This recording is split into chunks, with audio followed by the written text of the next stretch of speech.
हाँ, अब तीसरा क्वेश्चन क्या है, आषाढ़।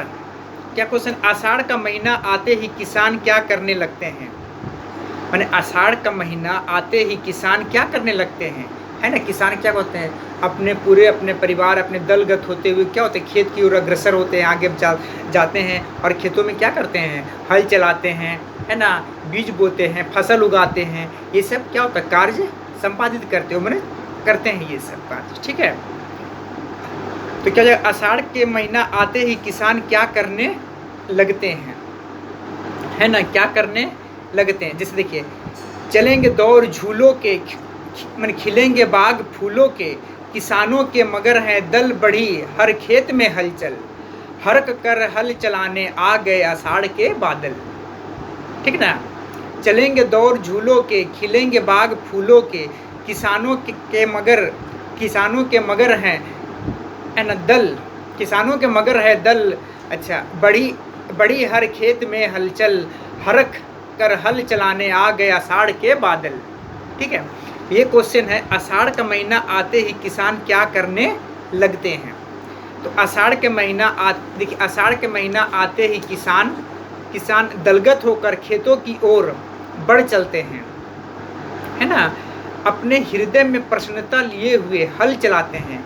वो क्या होता है, अपने हृदय में प्रसन्नता लेती लिए क्या होता है, हल चलाते हैं और खेती के कार्य, सारे कार्य को क्या करते हैं, संपादित करते हैं, ठीक है। देखिए, आषाढ़ का महीना आते ही किसान क्या करने लगते हैं। आषाढ़ के महीने आते ही किसान दलगत होकर खेतों की ओर बढ़ चलते हैं। माने जब आषाढ़ का महीना आता है, किसान अपने परिवार बच्चों के साथ वो क्या करता है, माने अपने खेतों की ओर अग्रसर होता है, जाता है अपने खेतों की ओर, है ना। वहाँ पर क्या होता है, और वो अपने जैसे हल चलाता है खेत में जाकर, है ना, उसका बीज बोता है, उसके बाद वो क्या फसल उगाता है ना, फसल को बोता है, फिर वो उसका सेवा करता है फसल को, ठीक, उगाता है उसको।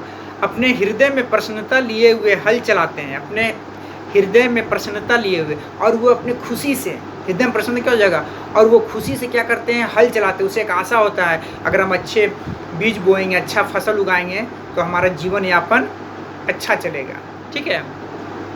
अपने हृदय में प्रसन्नता लिए हुए हल चलाते हैं और खेती के सारे कार्य को संपादित करते हैं, और खेती के सभी कार्य को वो क्या करते हैं, संपादित करते हैं, आगे वो बढ़ाते हैं, मैंने पूरा करते हैं, ठीक है। तो इसीलिए इसको आप लिख सकते हैं, आषाढ़ के महीना आते ही किसान क्या करने लगते हैं। आषाढ़ के महीना आते ही किसान दलगत होकर खेतों की ओर बढ़ चलते हैं और हृदय में प्रसन्नता लिए हल चलाते हैं और खेतों के सारे कार्य संपादित करते हैं, ठीक है। ये तीसरा क्वेश्चन हो गया।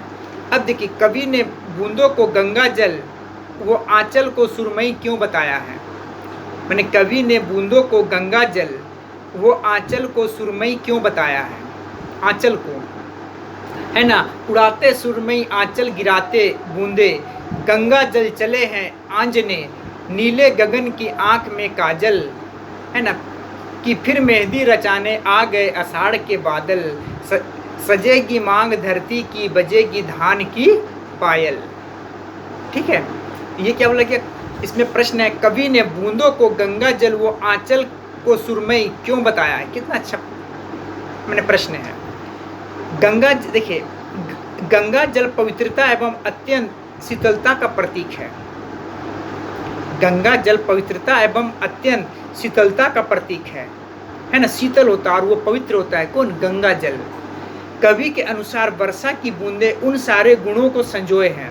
कवि के अनुसार जो वर्षा का जो जल है ना, जो वर्षा की जो बूंदें हैं, उन सारे गुणों में संजोए। जिस प्रकार गंगा जल पवित्र है और अत्यंत ही शीतलता है, उसी तरह जो वर्षा जो है ना, जो वर्षा की जो बूंदें हैं वो भी क्या है, गंगा जल के समान है ना।